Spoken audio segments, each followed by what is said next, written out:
How to write block quotes in MS Word. So hey guys, in this tutorial I'm going to show you how you can write block quotes in your MS Word document. So as here you can see, I have the sample MS Word document right here, and in this tutorial I will show you how to write block quotes here. So let's start. So for example, let's say I want this particular sentence as a part of a block quote or into the format of a block quote. So what I can do is first simply add a colon just before this particular sentence, and then what I can do is simply click anywhere onto this particular sentence that I want to be as block quote.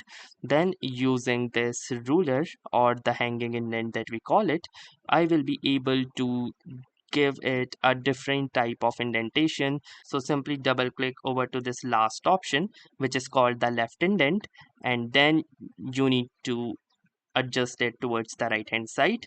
And once you are done with the adjustment towards the right hand side, you need to find this particular indent, which is also called the right indent. So find the right indent and adjust the position again, and like this you can see that this particular sentence or this particular paragraph is now in a block quote.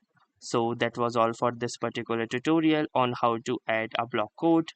Also, if you want to add some quotation marks, you can do so by simply putting the quotation marks like this if you want. So that was all for this tutorial. I hope this video was helpful to you. If it was, consider giving this video a like. Also, don't forget to subscribe to our YouTube channel. Thanks for watching and have a nice day.